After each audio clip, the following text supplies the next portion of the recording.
कि जो नई राजधानी तैयार होनी है, उस नई राजधानी को तैयार करने वाले रुद्रमाला के मणके होंगे या विजयमाला के मणके होंगे? हैं? रुद्रमाला के मणके होते हैं। राजाएं नई राजधानी तैयार करते हैं युद्ध करके या रानियां तैयार करती हैं? विजयमाला तैयार नहीं करती, राजधानी कौन तैयार करता है? रुद्र के बच्चे, रुद्रगण। उस स्वभाव संस्कार से अनेक जन्मों के पुरुष हैं, उनके ज्यादा जन्म पुरुष रूप में होते हैं, उनके ज्यादा जन्म स्त्री रूप में नहीं होते। तो अनेक जन्मों के स्वभाव संस्कार पुरुष के होने के कारण वो सब भले स्त्री चोले वाले हों तो भी स्वभाव संस्कार से कैसे होते हैं? मेल। इसलिए भारतीय परंपरा में जो मिलिट्री आज भी बनाई जाती है, मिलिट्री होती है ना, उसमें कौन कौन से बटालियन बहुत ज्यादा महत्व की होती है? हाँ, गोरखा बटालियन भी महत्व की और राजपूत महत्व के।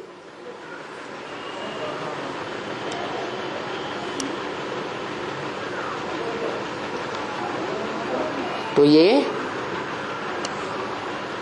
सबसे जास्ती सेवा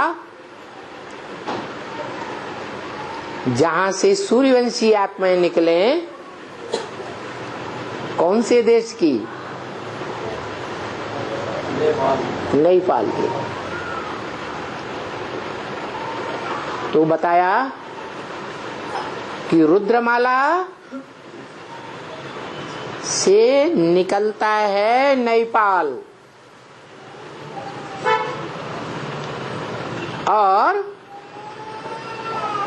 और सिर्फ नेपाल वाले सूर्यवंशी आत्माएं ही निकलती हैं या सभी धर्म के बीज निकलते हैं?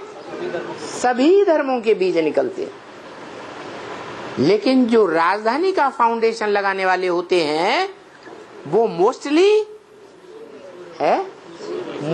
सूर्यवंशी होते हैं। भोलेनाथ के बोले बच्चे, सीधे साधे स्वभाव वाले, कोई तिकड़मबाजी नहीं। वैसे भी भारत में देखो, जो साहूकार संप्रदाय होते हैं वो अपने घर परिवार में गार्ड के रूप में कहाँ के लोगों को रखना पसंद करते हैं? नेपाल के लोगों को रखना पसंद करते हैं। क्यों? तिकड़मी होते हैं या भोले वाले स्वभाव के होते हैं? भोले वाले स्वभाव के, सच्चे होते हैं। तो ये सारा फाउंडेशन कहाँ पड़ता है? कौन सी युग में पड़ता है? इस ब्रॉड ड्रामा की, 5000 वर्ष के ड्रामा की, 4 युगों के सीन वाले ड्रामा की, जहां शूटिंग होती है युग में, वो संगम युग है जिसकी यादगार पुरुषोत्तम मास हम मनाते हैं। कितने वर्षों के बाद? कितने वर्षों के बाद? चौथी वर्ष मनाते हैं। मना 4 युग जब पूरे होते हैं तो संगम युग शुरू होता है। यहाँ की यादगार है, यहाँ होती है सारी दुनिया की ब्रॉड ड्रामा की रिहर्सल। नेपाली भी यहाँ तैयार होते हैं, भारतीय भी यहाँ तैयार होते हैं, क्रिश्चियंस भी यहाँ तैयार होते हैं, बौद्ध भी यहाँ तैयार होते हैं। हर धर्म के बीज कहाँ तैयार होते हैं? संगम युग में जो बीज रूप आत्माएं हैं, बीज माने सारे संसार के बाप समान। बीज, बीज माने बाप। वो संगम युग में बड़ी एडवांस आत्माएं हैं। क्या? जैसे मिलिट्री होती है ना, दो देशों में युद्ध होता है, जो युद्ध के समय आगे आगे मोर्चे पर कौन तैयार किए जाते हैं? है?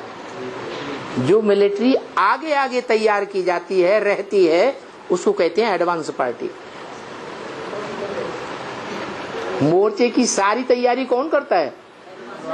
एडवांस पार्टी करती है। जिनके लिए बोला व्यक्तवाणी में,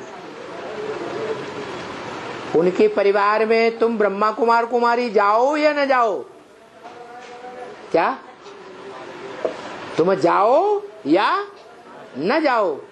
लेकिन आने वाली दुनिया की राजधानी का फाउंडेशन लगाने वाले वो हैं। तो ऐसे ब्राह्मणों की मूल रूप में जन्मदात्री कौन है? या कहो रुद्रमाला, रुद्रमाला का मुखिया कौन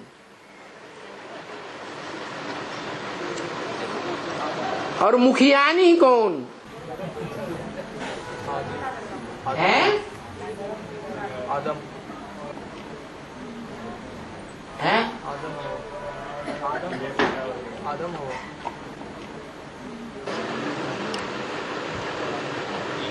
रुद्रमाला का मुखिया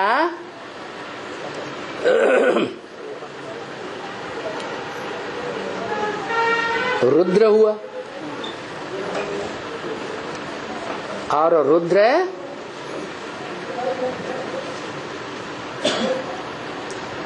जो रुद्र हुआ उसका जन्म किससे?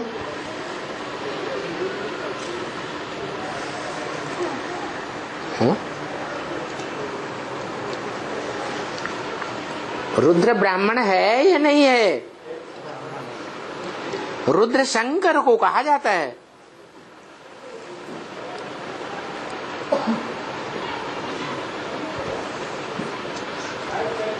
तो रुद्र है तो रुद्राणी भी होगी। वो कौन? जगदम्बा। जिस रुद्राणी से रुद्र का जन्म हुआ, या यूं कहें ब्रह्मा के मुख से ब्राह्मणों का जन्म होता है। तो कोई ब्रह्मा होगा या नहीं होगा जिसके मुख से पहला ब्राह्मण जन्म ले? है? वो पहला ब्राह्मण कौन? बड़ी माँ। वो ब्राह्मण के ब्राह्मणी, न ब्राह्मणी न ब्राह्मण, वो ब्रह्मा। क्या कहा?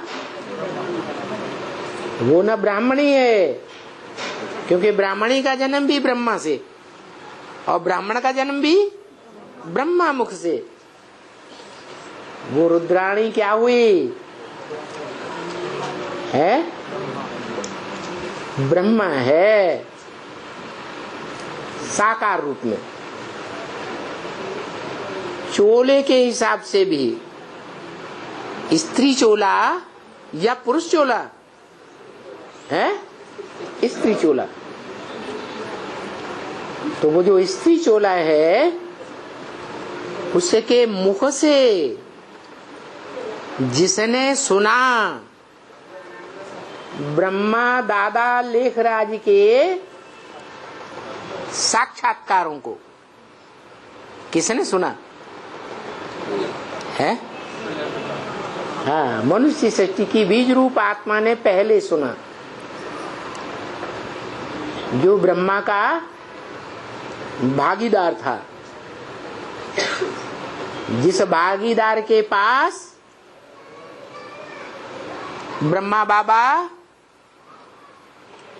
सारे भारत में अपने साक्षात्कारों का क्लैरिफिकेशन लेने के लिए दर दर भटकते रहे, अपने गुरु के पास गए, पूर्ववर्ती गुरुओं के पास भी गए, वाराणसी में ढेर के ढेर विद्वान पंडित आचार्यों से मिले, कोई ने उनके साक्षात्कारों का समाधान नहीं किया।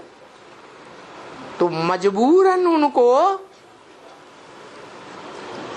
अपनी दुकान का भागीदार याद आया,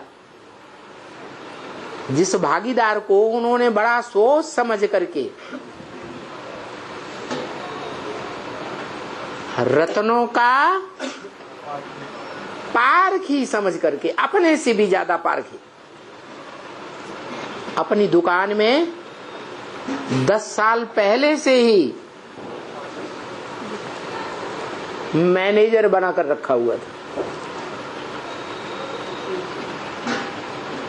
मैनेजर को मजदूरी मिलती है कि नहीं है? मिलती है। तो सेवक हुआ या नहीं हुआ है? सेवक हुआ, भले मुखिया सेवक। तो बाबा को वहां से समाधान मिल गया। कैसे? वो बड़ बोली ने हिम्मत कर ली उसको सुनाने की, साक्षात्कारों की बात। और उसने जैसे ही सुना तो सुनने के साथ साथ कोई समझ भी सकता है या नहीं समझ सकता है? समझ भी सकता है। और वो साक्षात्कार जिनका अर्थ बड़े बड़े विद्वान पंडित आचार्य नहीं दे सके,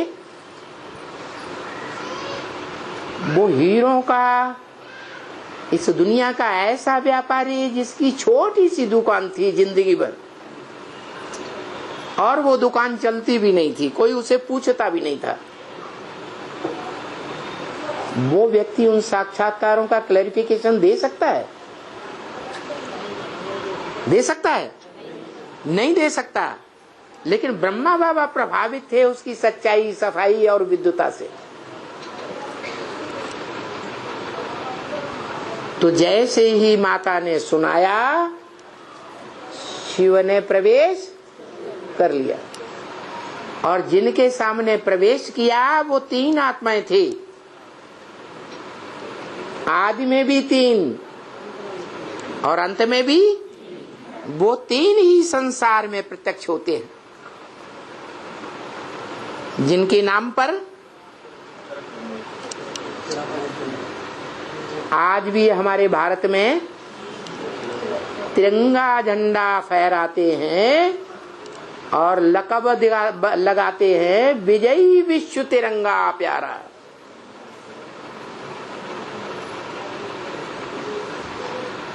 सारे विश्व पर विजय प्राप्त करने वाला 3 रंगों वाला कपड़े का झंडा।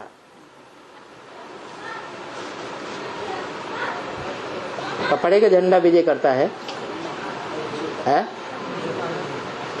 यह शास्त्रीय भाषा में कपड़ा किसी और को कहा जाता है? हाँ, शरीरम। शरीर को वस्त्र कहा जाता है, शरीर को रथ कहा जाता है, शरीर को नाव कहा जाता है। कोई बहुत बड़ी नाव हो तो उसको जहाज कहा जाता है। क्या कोई ऐसा भी शरीरधारी है जो बड़े ते बड़ा जहाज का काम करता है, शंकर चाप जहाज जेही चढ़ी उतरे पार नर, ऐसे रामायण में लिखा है। क्या मतलब हुआ है?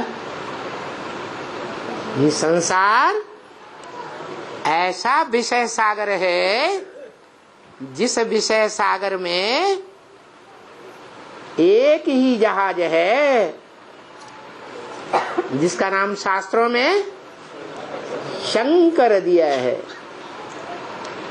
शंकर चाप जहाज यही चढ़ी उतरे पार नर।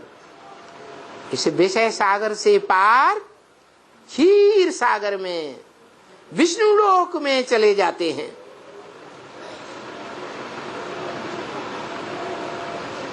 उसको जहाज भी कहते हैं, उसको चाप भी कहते हैं। चाप माने धनुष। ऐसा पुरुषार्थ रूपी धनुष है जिस पुरुषार्थ रूपी धनुष को रावण भी नहीं हिला सका।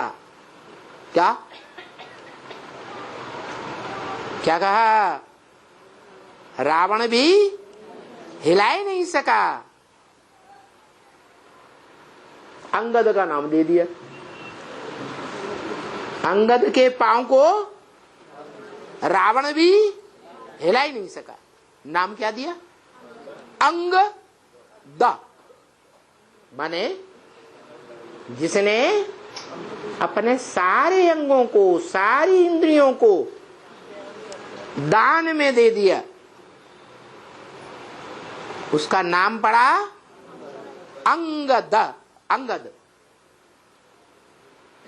उसने रावण की सभा में अपना बुद्धि रूपी पांव ऐसा जमाया, ऐसी मत स्थापन कर दी कि रावण के बड़े बड़े दिग्गज सिर, 10 सिर होते हैं ना, 10 धर्मों के कोई तो 10 मुखिया इस दुनिया में होंगे, वो भी उसको हिला ही नहीं सके।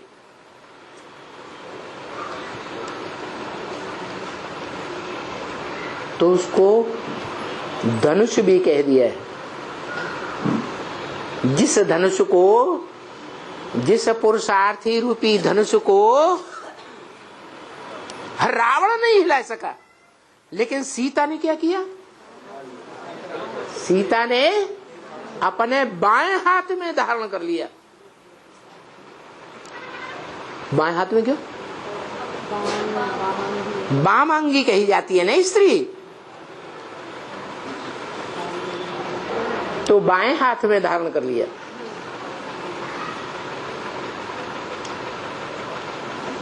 वो चाप रूपी धनुष कहो, शरीर रूपी रथ कहो, वस्त्र कहो, वो झंडे में सबसे ऊपर दिखाया जाता है।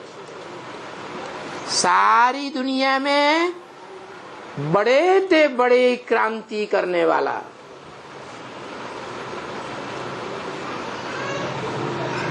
दुनिया में जब क्रांति होती है तो बड़े बड़े युद्ध होते हैं या नहीं होते हैं? हैं? बड़े बड़े युद्ध होने लग पड़ते, और युद्धों में लाल लाल खून बहता है या नहीं बहता है? हैं? बहता है। वो है स्थूल खून, स्थूल शरीर। स्थूल शरीर रूपी वस्त्र उन्होंने लाल दिखाई दिया। है चैतन्य की बात या जड़ की बात? है चैतन्य खून है संकल्पों का। ऐसा संकल्पों का गरम गरम खून जो सारी दुनिया में सब धर्मों के फॉलोअर्स में ऐसी क्रांति लाता है कि सब अपने अपने धर्म को भूलकर सारी दुनिया एक ही धर्म में कन्वर्ट हो जाती है। जो बोला स्वधर्मे निधनम से, स्व माने आत्मा, आत्मा के धर्म में मर जाना अच्छा। माने एक टाइम ऐसा आता है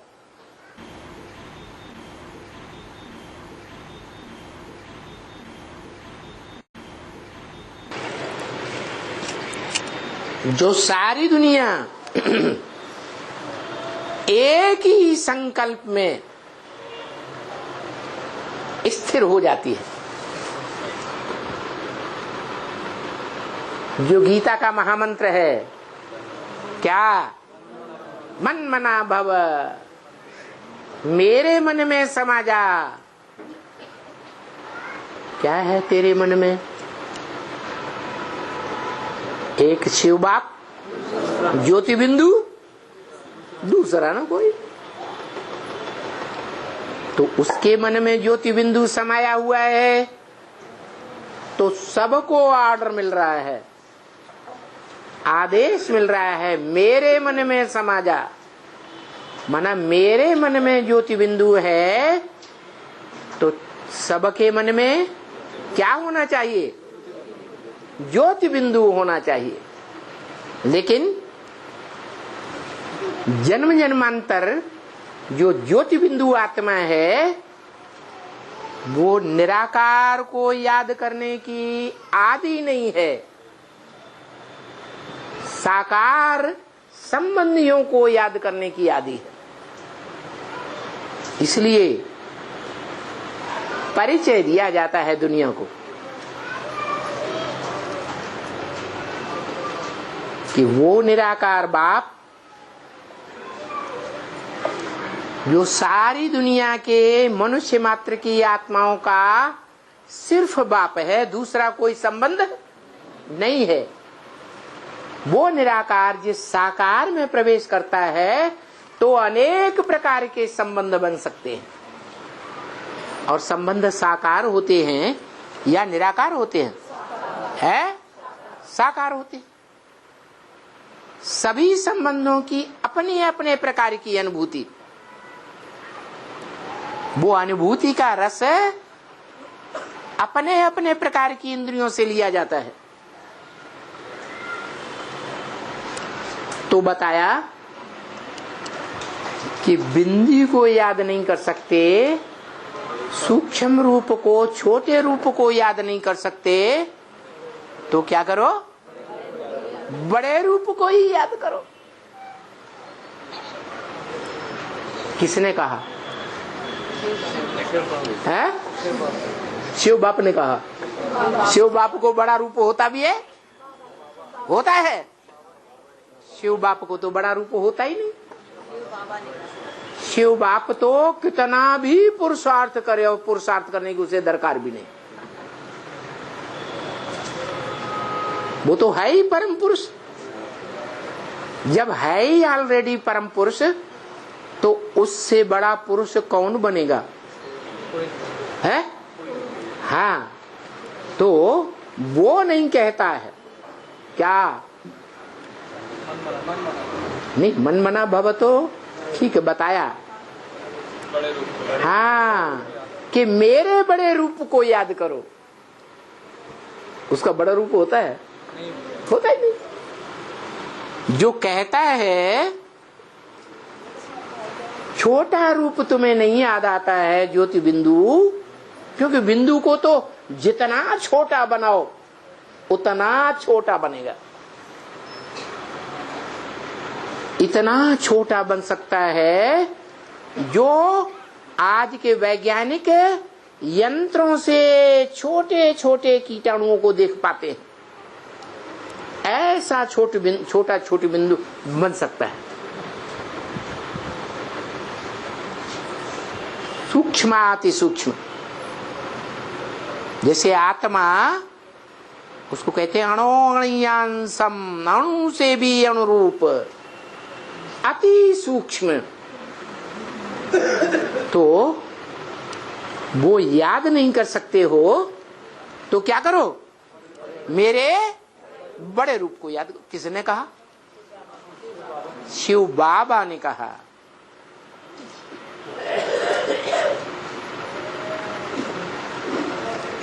तो बड़ा रूप क्या हुआ? जिसमें प्रवेश करता है वो हुआ बड़ा रूप, जगत पिता, मनुष्य सृष्टि का बाप। वो जब संपूर्ण पुरुषार्थी बनता है तो देह को बिल्कुल भूल जाता है, देह की इंद्रियों को भी भूल जाता है, देह की इंद्रियों का रस लेना भी भूल जाता है। देह की इंद्रियों से सुख मिलता है ना, बाबा कहते सुख लेना है और सुख देना है, लेकिन शर्त लगा दी, एक के साथ सुख लेना है, अनेकों के साथ नहीं लेना है। तो जो सुख लेना है वो सुख लेने की प्रक्रिया से परे चला जाता है। जब एक परे जाता है तो वो दूसरों को सिखला सकता है या नहीं सिखला सकता? वो ही दूसरों को सिखलाता है, अतीन्द्रिय सुख में आ जाओ। कैसे सुख में आ जाओ? इंद्रियों से परे की स्टेज का जो सुख है उसमें आ जाओ। सतयुग में जो पहला पत्ता कृष्ण जन्म लेता है वो भी ज्ञान इंद्रियों का सुख लेता है, देह की इंद्रिय का सुख लेता है, इसलिए आत्मा नीचे गिरती जाती है जन्म जन्मांतर। क्या? तो क्या बताया है? बड़े रूप को याद करो। तो तरीका बता दिया, बड़े रूप में छोटे बिंदु को याद करो। क्या? साकार में निराकार को याद करो। ये भी बता दिया कि वही बाप है, सुप्रीम बाप, वही सुप्रीम टीचर है, वही सदगुरु है, साकार। तो जब वो है ही एक सुप्रीम टीचर, बीज बोने वाला सुप्रीम बाप, जिस यज्ञ के आदि में बीज बोया था ज्ञान का,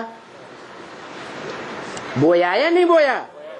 गीता में भी लिखा है, अहम बीज प्रदपिता, मैं बीज बोने वाला मनुष्य सृष्टि का बाप हूं। तो मनुष्य सृष्टि का जो बाप है वो सारी मनुष्य सृष्टि में ज्ञान का बीज बोने वाला है। वो ज्ञान का बीज बोने वाला ही पहला ब्राह्मण बना। किस ब्रह्मा की औलाद है? जिस ब्रह्मा के मुख से साक्षात्कारों का बयान मिल गया। तो मुख से सुना तो क्या हो गया? मुखवंशावली, ब्रह्मा का पुत्र ब्राह्मण बन गया। तो पहला ब्रह्मा कौन हुआ? साकार में स्त्री चोले के हिसाब से है जगदम्बा। तो वो ही जगदम्बा अगले जन्म में वो ही आत्मा, वो ही पार्टधारी, जब रुद्रमाला में माता का पार्ट बजाती है, रुद्रमाला के बच्चों को जन्म देने का पार्ट बजाती है, तो वो उस सूर्यवंश में बड़ी माता हो गई या नहीं हो गई? वो सूर्यवंशी बड़ी माता चंद्रवंशियों में जाकर के पुत्र वधू बनने वाली की गोद भरती है। बड़ा बोली है तो बोल बोल के गोद भरेगी, वाचा से गोद भरेगी या समझानी से गोद भरेगी? बाचा से गोद भर देती है और वो सुनती है। लंबे कान वाली प्रभावित हो जाती है। तो देखो महाकाली ऐसी जबरदस्त है कि दुनिया में जो पवित्रतम पार्ट बजाने वाली आत्मा है जन्म जन्मांतर, उसको भी अपने अधीन कर लेती। तो किसी को छोड़ेगी? किसी को नहीं छोड़ती। ओम शांति।